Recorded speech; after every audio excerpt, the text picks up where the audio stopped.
अस्सलाम वालेकुम वरहमतुल्लाहि वबरकातुहू। नादरीन मैं सईद लोधी हूँ और आप देख रहे हैं मेरा यूट्यूब चैनल। नादरीन, वो मुहब्बे वतन और गैर रवायती सियासतदान अपने वादे के मुताबिक 26 नवंबर को जलसे में अपनी जख्मी टांग के साथ हाजिर हुआ और सरप्राइज देके चला गया।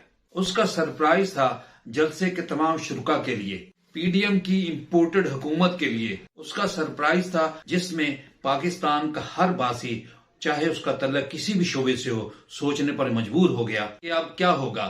एक बहस का आगाज हो गया कि इमरान खान असेंबलियां तहलील करेगा या इस्तीफों की ऑप्शन पर गौर किया जाएगा। हुकूमती हलकों की जानिब से गौर हौल शुरू हो गया कि गवर्नर राज या अदम एतमाद। कानूनी माहिरीन के तजजिए शुरू हो गए। एक तरफ सिर्फ पीटीआई और दूसरी तरफ 13 जमातों का भान बती का कुनबा। एक तरफ इलेक्शन कराने का मुतालबा और दूसरी तरफ इलेक्शन से फरार होने की जिद के साथ मुल्क में माशी हालात खतरनाक हद तक खराब और मुल्क डिफॉल्ट के दहाने पर पहुंच गया।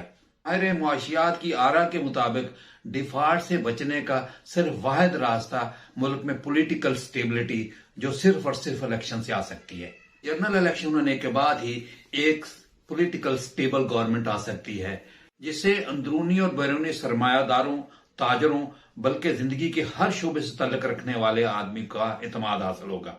मुल्क में ज़र मुबादला आएगा, एक्सपोर्ट बढ़ेगी, इंडस्ट्री का पहिया चलेगा और मुल्क में नए प्रोजेक्ट लगेंगे और लोगों को रोजगार मिलेगा। नाज़रीन, इमरान खान साहब का ये सरप्राइज पहला नहीं था। साइबर की साजिश को एक्सपोज करके सरप्राइज दिया, रिकॉर्ड जलसे करके सरप्राइज दिया और जलसों में रिकॉर्ड शुरका को लाकर सरप्राइज दिया। अपने खिलाफ 2 दर्जन मुकदमात, बल्कि दहशतगर्दी के मुकदमे को भी फेस करके सरप्राइज दिया। उसने 13 जमातों के खिलाफ इलेक्शन लड़के और फतह याब होके सरप्राइज दिया। उसने अकेले 6 सीटों पर इलेक्शन लड़के रिकॉर्ड बनाकर सरप्राइज दिया। मुल्क की तारीख के सबसे बड़े लॉन्ग मार्च करके और लॉन्ग मार्च में थ्रेट अलर्ट होने के बावजूद भी शिरकत करके सबको सरप्राइज दिया।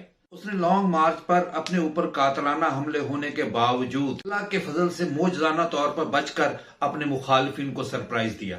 ये गैर रवायती सियासतदान जो दूसरे रवायती सियासतदान के सामने एलियन लगता है, हुकूमत ने कफात शारी को शार बनाया, करप्शन को वाकई करप्शन समझा कि मुल्क के रवायती सियासतदान करप्शन को बुरा नहीं समझते हैं। और हुकूमत में मुल्क में रवायती सियासतदानों की तरह ना तो कोई अपने दौर हुकूमत में मनी लॉन्ड्रिंग हुई और ना ही अपने असासे बढ़े और ना कोई फैक्ट्रियां बनी। यही गैर रवायती सियासतदान हमेशा इस बात का तकाजा करता रहा कि मुल्क में ऐसा निजाम अदल राइज होना चाहिए जो अमीर और गरीब के लिए एक जैसा हो। नाज़रीन, गुज़श्ता दिनों पीटीआई की कोर कमेटी का इजलास हो चुका है, जिसमें असम्बलियां तहलील करने के फैसले की तौसीक हो चुकी है। असम्बलियां तहलील करने की तारीख का ऐलान हफ्ते वाले दिन कर दिया जाएगा। क्योंकि दोनों असम्बलियों के सेशन चल रहे हैं, उसकी वजह से माहिर कानून के मुताबिक ना तो अदम एतमाद आ सकती है और ना ही गवर्नर राज लग सकता है। जो भी अपडेट होंगे इंशाअल्लाह ताला आपके साथ शेयर करूंगा। पीपल्स पार्टी के 55वें यौम तसीस के मौके पर जनाब बिलावल भुट्टो जरदारी साहब ने अपने नाना के तमाम बड़े काम जो उन्होंने अपने दौरे हुकूमत में अंजाम दिए थे, उसको गिनवाकर खुद क्रेडिट लेने की कोशिश की। भुट्टो जरदारी ने अपनी वालदा के भी कुछ काम गिनवाए, लेकिन अपने वालिद साहब का तज़किरा नहीं किया। उन्होंने ये नहीं बताया कि जनाब जरदारी साहब ने कैसे अरकान पार्लियामेंट की मंडियां लगाई, कैसे उन्होंने पैसे का बेदरेर इस्तेमाल किया, कैसे लोगों के मैंडेट को चुराया और कैसे लोगों के जमीर खरीदे, कैसे इंपोर्टेड गवर्नमेंट के लाने में पेश रहे और कैसे पंजाब की एक आईनी हुकूमत को गिराया। पाकिस्तान के ग्रे लिस्ट से निकलने की कामयाबी को उन्होंने अपने खाते में डाला। जनाब बिलावल साहब, अवाम को सब पता है कि पाकिस्तान के ग्रे लिस्ट से निकलने के लिए जो दिए गए फैटफ की तरफ से 25 नुकात, उस पर सबसे ज्यादा अमल पीटीआई की गवर्नमेंट ने किया। पीटीआई की गवर्नमेंट की तरफ से किए गए ये तमाम मुस्बत इक़दाम की वजह से पाकिस्तान इस काबिल हुआ कि उसको ग्रे लिस्ट से निकाल दिया गया। पहला बात है कि जब पाकिस्तान ग्रे लिस्ट से निकला तो उस वक्त आपकी हुकूमत है।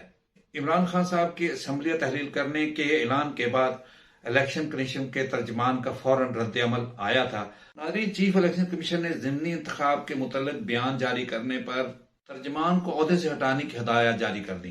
इलेक्शन कमीशन के तर्जमान हारून शमवारी ने आला हुकाम के हिदायत के बगैर ज़िमनी इंतखाबात के मुतल्लिक बयान जारी किया था। ये बयान उन्होंने इमरान खान साहब के असम्बलिया तहलील करने के फैसले के बाद किया था। नाज़रीन, वफाकी हुकूमत ने अगले 15 यौम के लिए डीजल और पेट्रोल की कीमतें बरकरार रखने का ऐलान किया है, जबकि मिट्टी के तेल में 10 रुपए और लाइट डीजल में 7 रुपए 50 पैसे कमी का ऐलान किया है। तब तक इतना ही। इंशाल्लाह अगली मुफीद वीडियो के लिए फिर हाजिर हूंगा। तब तक इजाजत दीजिए। अल्लाह हाफिज।